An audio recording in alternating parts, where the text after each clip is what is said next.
Welcome to the deep dive. We cut through the noise to get to what really matters.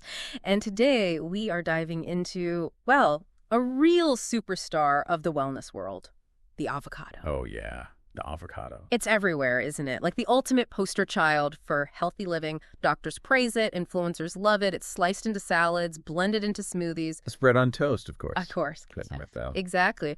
But here's the twist, and this is where our sources got really interesting. What if the way you've been eating this miracle fruit, supposedly, is actually putting your heart, your liver, even your brain at serious risk? And these dangers, well, they seem to be amplified for those over 60, but honestly, this stuff applies to pretty much all of us. That's absolutely right. This deep dive, it's really about pulling back the curtain on some, really common avocado habits. And it's all backed by some breakthrough clinical studies, proper peer-reviewed science. Yeah, we're talking some pretty shocking stats here. There was a 2023 clinical study. It revealed that just mishandling avocados can boost your exposure to oxidized fats by over 187%. Wow, 187. Yeah. And those are the kind of fats that can actually harden your arteries, like, really fast, in hours. That's alarming. It is. And even more so, our sources show that a surprisingly high number of people, especially older adults who might be more vulnerable to certain things, are unknowingly making at least one of 6 pretty dangerous avocado mistakes. 6 mistakes. Okay. And get this, just one of these habits, it could raise your stroke risk by 47% in just a few days. 47%. That's huge. And this isn't, the kind of stuff you'll just catch on a morning show, is it? Or read on a food label. Not at all. This goes deeper. We're talking severe allergic reactions, dangerous interactions with common drugs, even life-threatening complications in some cases. Right. Real risks. So time is really of the essence here, because the odds are, you might be making one of these mistakes right now, thinking you're eating healthy, while your body's actually sort of quietly being harmed. Like, one habit interferes with how your liver processes common meds. Another leaves behind neurotoxic compounds right there in your kitchen, hiding in meals you thought were totally fine. Scary stuff when you put it like that. Yeah. So let's unpack this. Let's start with mistake number 6. Storing cut avocados with the pit left in. Ah, the classic pit trick. Exactly. It's such a common myth, right? Passed down, you see it all over social media. Even cooking shows sometimes repeat it. The idea is the pit keeps it fresh. Keeps it from browning, yeah. But here's the thing, the dangerous part. Because people believe this, they think their avocado is okay to keep for, way longer than it actually is. Right, they feel safer about it than they should. And that puts them at risk for something much worse than just a bit of brown avocado. Yeah, the science really debunks this quite clearly. Researchers at the University of California's Food Science Department, they actually tested this back in 2019. Okay, what did they do? They took 100 avocados, cut them in half, stored one half with the pit, one without, all under controlled conditions. And the result? After 24 hours. Pretty eye-opening. The half of the pit only showed about 2% less browning. And, that tiny difference, it was only in a little circle right where the pit was touching the flesh. So everywhere else brown just the same? Pretty much, yeah. The pit really did next to nothing overall. So, okay, why does it brown then? What's the actual science? You mentioned Dr. Sarah Martinez. Right. Dr. Martinez, who led that study, explained it's mainly an enzyme, polyphenol oxidase. It reacts with the air, and that causes the browning. So the pit doesn't block the air except for that tiny spot it's sitting on. Exactly. Just its direct contact point. So people believing the myth, keeping the avocado longer, what's the hidden danger there? Well, that's the critical part. Believing it's safe leads to improper storage, sometimes for days. And a 2021 FDA study found that avocados stored improperly for over 48 hours, they can develop Listeria monocytogenes. Listeria. Okay, I've heard of that. That's serious. Very serious. It causes listeriosis. It can be fatal, especially dangerous for pregnant women, can lead to miscarriage or stillbirth. And it's also a real risk for older adults or anyone with a weakened immune system. Wow. Okay, so that harmless kitchen tip isn't so harmless. Is there a simple fix then? Thankfully, yes, and it's easy. Just brush the cut surface, the exposed flesh, with a bit of lemon or lime juice. The acid helps slow down that enzyme reaction with the air. Simple enough. Okay, moving on from storage. Let's talk about mistake number 5. Eating avocados while taking blood thinners. Ah, yes. This is a really important one and often totally overlooked. It seems counterintuitive, right? How can something healthy like an avocado cause problems with medication, but it's a real issue, especially for the, 6 million Americans on blood thinners like warfarin? Exactly. The core issue here is vitamin K. Avocados are packed with it. Vitamin K, that's for blood clotting, right? Precisely. A medium avocado has about 21 micrograms, which is roughly 26% of your daily recommended intake. Now, if you're on warfarin, that drug works by reducing your blood's ability to clot. Okay. So if you suddenly start eating a lot more avocado, you're boosting your vitamin K intake. And that vitamin K directly counteracts what the warfarin is trying to do. It makes the blood thinner less effective. Which could lead to clots forming when they shouldn't. Exactly. Right. Potentially very dangerous. There was a stark example of this, wasn't there? A case study. Yes, a 2018 case in the American Journal of Emergency Medicine. A 68-year-old man, stable on warfarin for 3 years, good INR levels, everything fine. Okay. Then he started eating avocados daily. Within 2 weeks, his INR level, that measure of blood thinning, it plummeted. Went from a safe 2.5 down to a dangerous 1.2. Wow, that's a huge drop. It is. And shortly after, he suffered a minor stroke. Oh my goodness. Just from adding avocados? That's incredible. It really shows how sensitive that balance is. Dr. Robert Chen, a cardiologist at Mount Sinai, he stresses consistency. Your warfarin dose is carefully calibrated based on your usual vitamin K intake. So sudden changes mess everything up. Completely throws it off. Adding or suddenly removing high vitamin K foods, it disrupts that delicate balance. And it's not just the fruit itself, right? Like avocado oil or guacamole? Correct. Avocado oil, guacamole, even those green smoothies where avocado might be hidden, they can all contribute significant vitamin K and cause the same interaction. So what's the solution? Do people on warfarin just have to avoid avocados completely? Not necessarily. The key word is consistency. Yeah. If you enjoy avocados, you can likely still have them, but the amount needs to be consistent day to day. Okay. If you want to start eating them or eat more, introduce them gradually. And crucially, talk to your doctor. Right. Involves your doctor. Absolutely. Yeah. They might need to adjust your medication dosage. And you'll definitely need your INR levels monitored more frequently whenever you make dietary changes like that. That makes sense. You also mentioned something about newer blood thinners. Yes, that's a good point. Newer anticoagulants, drugs like Apixaban or Rivaroxaban, they work differently. They don't have that same interaction with vitamin K. Yeah. So that could be an option for some people. It could be. It's definitely something worth discussing with your physician if you're currently on warfarin and finding the dietary restrictions difficult. Okay. Any final practical tips for managing this? Yeah, a really useful tool is a food diary. Just jot down how much avocado you're eating and other vitamin K-rich foods too. Things like leafy greens, broccoli, even green tea. So you and your doctor can see the pattern. Exactly. It gives a much clearer picture, helps maintain that stability your medication needs. Small, consistent amounts are much safer than large, random portions. Consistency is key. Yeah. Got it. Okay, let's move to mistake number 4. This one feels almost normal. Using unripe avocados in your smoothie. Yeah, people do this all the time, right? Got an avocado, it's still hard as a rock, but you want that smoothie now, so you just chuck it in the blender. Seems harmless enough. Blend it up. Who cares if it's ripe? Well, turns out there's a hidden toxin involved. Unripe avocados contain significantly higher levels of something called persin. Persin. What's that? It's a natural fungicidal toxin that the avocado plant produces.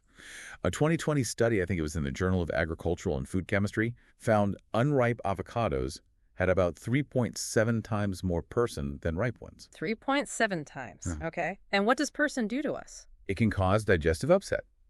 Dr. Lisa Thompson, she's a gastroenterologist at UCLA, she actually calls it avocado gut. Avocado gut? Seriously? Yeah. She sees patients coming in with intense bloating, bad stomach cramps, diarrhea, and often it traces back to them using those hard, unripe avocados, especially in smoothies where you might consume a fair bit. Why does it cause that specifically? She explains it's partly the persin, but also unripe avocados have these complex starches that are hard to digest and higher levels of tannins too. It's just a recipe for gut distress. Okay, so immediate discomfort. Any longer-term issues? Potentially, yes. Yeah. There was research out of Stanford in 2022 looking at the gut microbiome. They found that the resistant starches, those hard-to-digest ones in unripe avocados, could actually reduce the population of beneficial gut bacteria. Reduce them. By how much? By up to 23% in just 4 weeks of regular consumption. That's a pretty significant hit to your gut health. Wow. Okay, and let's be real. Aside from the health stuff, unripe avocado probably tastes awful in a smoothie too, right? Oh, absolutely. It doesn't blend well, leaves these like gritty chunks, and the flavor is just bitter, grassy. It ruins the whole point of having that creamy, buttery avocado texture and taste. So how do you tell if it's actually ripe? What are the easy tests? Two main things. First, gentle pressure. Cradle it in your palm. Don't squeeze with your fingertips. It should yield slightly, feel just a little soft. Not mushy, just a slight give. Exactly. The second check is the little stem nub at the top. Try to flick it off. If it comes off easily and the little circle underneath is green, you're good to go. What if it's brown underneath? That usually means it's overripe. If the stem doesn't want to come off easily, it's not ripe yet. Okay. And if you buy one that's still rock hard, can you speed up the ripening? Yes, definitely. The classic trick is the brown paper bag. Put the avocado in a paper bag, maybe toss in a banana or an apple as well. Why the banana or apple? They release ethylene gas, which is a natural ripening agent.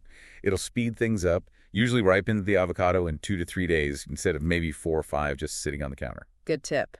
Now, what about those hacks you see online, like microwaving or baking an unripe avocado to soften it? Yeah, don't fall for those. They might make the flesh softer physically, but they don't actually ripen the fruit chemically. Yeah. The person levels don't decrease, the starches don't convert properly. So you still get the bad taste and the digestive issues. Exactly. You're still risking that avocado gut. Patience, or the paper bag trick, is the way to go. All right. Now for something really surprising. Mistake number 3. Eating avocados if you have a latex allergy. This one catches so many people off guard. The connection seems totally random, right? Mm-hmm. Latex and avocados. Yeah, what's the link? It's a fascinating and potentially dangerous condition called latex fruit syndrome. Basically, the proteins in certain fruits, including avocados, are structurally very similar to the proteins found in natural rubber latex. So the body gets confused. Precisely. Your immune system sees the avocado protein, thinks it's latex, and mounts an allergic reaction. And these reactions can range from just mild itching in the mouth to full-blown, life-threatening anaphylactic shock. Anaphylaxis from avocado? That's serious. How common is this? It's more common than you might think. A major study, this was in the Annals of Allergy, Asthma, and Immunology, found that over half, 53% of people with a known latex allergy also reacted to avocados. Over half. Wow. Yeah. Dr. Jennifer Patel, an immunologist at Johns Hopkins, shared a really scary case. A 34-year-old nurse. She had only mild latex sensitivity, usually just got a skin rash from gloves. Okay. She ate some guacamole at a party. Yeah. Minutes later, she was gasping for breath, her throat was swelling shut, blood pressure crashing. Classic anaphylaxis. Oh my God. Did she? Yeah. Luckily, someone there had an epinephrine auto-injector, an EpiPen, and used it quickly. It saved her life. But it was triggered just by eating guacamole. That is terrifying. Does cooking the avocado help? Like, does heat break down those proteins? Unfortunately, no. That's a critical point here. The specific proteins involved, they're called chitinases, and they are heat stable. Heat stable, meaning? Meaning cooking doesn't neutralize them. So baked goods with avocado, warm sauces, even avocado oil, they can all still trigger a reaction in someone with this syndrome. So it's not just raw avocado, and I guess cross-contamination is a risk too. Absolutely. Think about restaurants. If someone preparing food is wearing latex gloves and handles your avocado dish, those latex proteins can transfer. So even if the avocado itself wouldn't cause a huge reaction, the contamination could? It could tip the balance, yes. You might never have reacted significantly before, but that one exposure could be the one. You mentioned avocados. Are there other foods involved in this latex fruit syndrome? Yes. Several others share similar protein structures. The most common ones are bananas, kiwis, papayas, and also chestnuts. Bananas and kiwis too, huh? Yeah. A European study from 2019 found that almost 90%, 89% of patients with latex allergies reacted to at least 2 of these cross-reactive foods. So if you react to latex, you need to be cautious about a whole group of foods. Definitely. The crucial first step, if you suspect anything, is to get properly tested for latex allergy. Skin prick tests or specific IgE blood tests can confirm it. And if it is confirmed, then, honestly, full avoidance of avocado and those other cross-reactive fruits is generally the safest route and absolutely crucial. Carry an epinephrine auto-injector at all times if you have a diagnosed latex allergy. And be careful when eating out. For sure. Always inform restaurant staff about your allergy, because avocado pops up in unexpected places these days. Sauces, dressings, even desserts sometimes. Good advice. Okay, let's tackle mistake number 2, another one fueled by questionable online trends. Eating the avocado seed. Oh, the seed craze. Yeah, you see influencers everywhere hailing the avocado seed as this, like, superfood secret weapon. Right. Packed with antioxidants more than the flesh itself, they claim. People are grinding them into smoothies, making flour out of them. Some are even apparently chewing them raw, which just sounds unpleasant. Yeah. But what's the actual science here? Is there any truth to the antioxidant claims? Well, yes and no. There was a study, Penn State, I think, back in 2013. It did confirm the seeds contain phenolic compounds, which are a type of antioxidant linked to reducing inflammation. Okay, so there is something there. But, and this is a huge but, that the influencers conveniently leave out the same study show the seeds also contain toxic substances, including that person we talked about earlier, but at levels up to 100 times higher than in the flesh. 100 times higher, wow. Yeah, and another critical point, the seed's structure is incredibly dense and fibrous. It actually locks away most of those antioxidants. Your body can't really access or absorb them effectively. So they're basically useless from a nutritional standpoint. So high in toxins, and the good stuff is locked away anyway. That doesn't sound great. It gets worse. There's evidence of actual physical harm. Harm from eating the seed. Yes. Dr. Michael Roberts, that gastroenterologist at Cedars-Sinai we mentioned, he reported performing 7 emergency surgeries in just 2 years. 7 surgeries. On patients who had been regularly consuming ground avocado seeds. These things just don't break down properly in your digestive system. So what happens? The sharp, hard fragments, even when ground, can apparently cause micro tears in the lining of your intestines. He had a case. A healthy 26-year-old woman started adding seed powder to her daily smoothie. Okay. 3 weeks later, she's in the ER with severe stabbing abdominal pain. Scans showed multiple small perforations, tiny holes in her small intestine. Needed surgery to repair them. Just from avocado seed powder, that's terrifying. Is this a widespread issue? It seems to be growing. The California Poison Control Center saw a 400% increase in calls related to avocado seed ingestion between 2019 and 2023. 400% increase. What kind of symptoms are people reporting? All sorts. Severe constipation, intestinal blockages, allergic reactions, and even symptoms suggestive of cyanide-like poisoning. Cyanide, like in apple seeds. Yes, similar compounds, but potentially in higher concentrations in avocado seeds. An FDA toxicology report from 2021 linked consuming just 1 ground avocado seed to heart damage in lab animals. Heart damage. And there are documented cases in humans reporting things like irregular heartbeat and chest pain after consuming seed powder. This is way more dangerous than people realize. And how are people even grinding these things? They're like rocks. That's another key point. You need serious industrial-grade grinders, the kind that cost thousands of dollars, to properly pulverize an avocado seed safely. Your home blender, like a Vitamix or whatever, it's just not designed for that. So it leaves chunks. It leaves small, sharp chunks, and even those tiny pieces are apparently big enough to cause those dangerous micro tears inside you. Okay, so the verdict on eating the seed is pretty clear then. Crystal clear. Okay. Don't do it. No credible nutritionist, no doctor, nobody who actually knows the science recommends eating avocado seeds. It's all risk, virtually no reward. What can you do with the seed then? Seems a waste to just toss it. Oh, there are safe uses. You can compost it. They're great for acid-loving plants. People carve them into little trinkets or sculptures. You can even use them to create a natural pink dye. Okay, creative options. Just don't put it in your mouth. Exactly. Keep it out of your body. Right. Which brings us to the final and perhaps biggest mistake. Mistake number 1. Cooking avocados at high heat. Yes.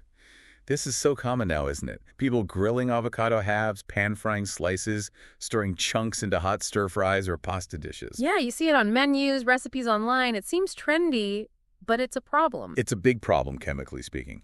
The very thing that makes avocados so healthy, those amazing monounsaturated fats, especially oleic acid, they are incredibly sensitive to heat. Sensitive how? Avocados have a very low smoke point, only around 270 degrees Fahrenheit. That's about 133 Celsius. That's really low. Lower than most cooking oils. Much lower. And once you go past that smoke point, the fats start to break down. There's a process called lipid peroxidation.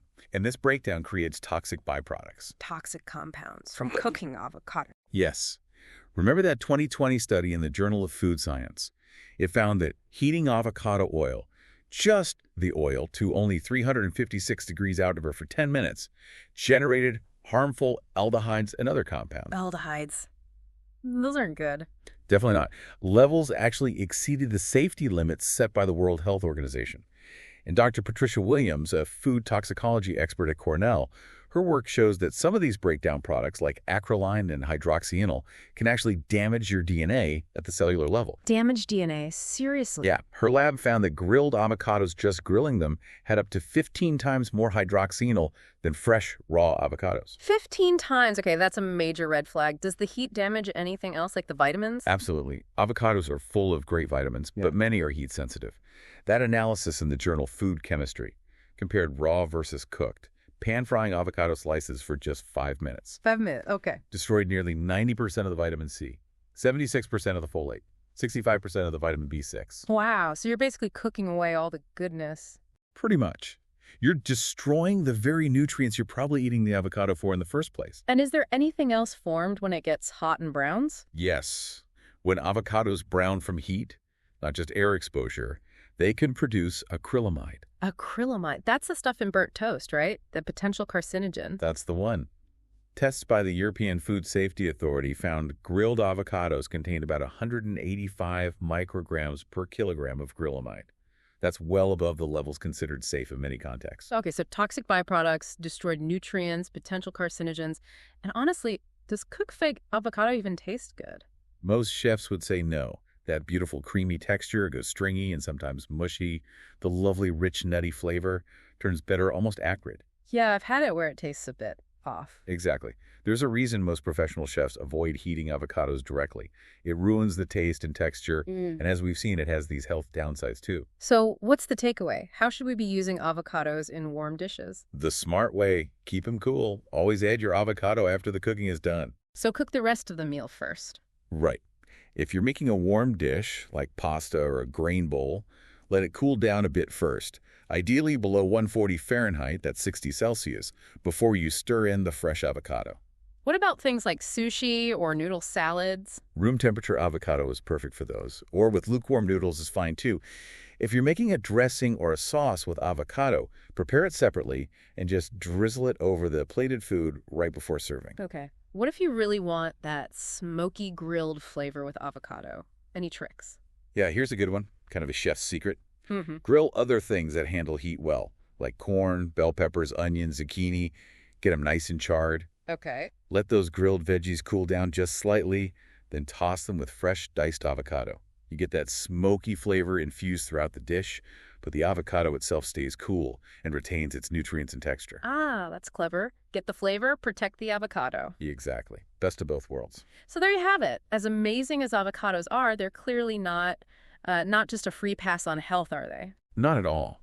This creamy green fruit, it is powerful, incredibly nutritious, but only when you handle it the right way. Yeah. This deep dive, it really peeled back some layers, uncovered truths most of us probably overlook. Were you surprised by any of these common mistakes ring a bell? Maybe you felt a bit off after eating avocados sometimes and didn't quite know why. It definitely makes you think, doesn't it? It raises that bigger question. What other foods do we just assume are universally healthy? Without really considering the details, how we prepare them, our own individual circumstances, potential interactions. That's a great point. It's not just what we eat, is it? It's so often how we eat it that really dictates the impact on our health. Absolutely. The how can make all the difference.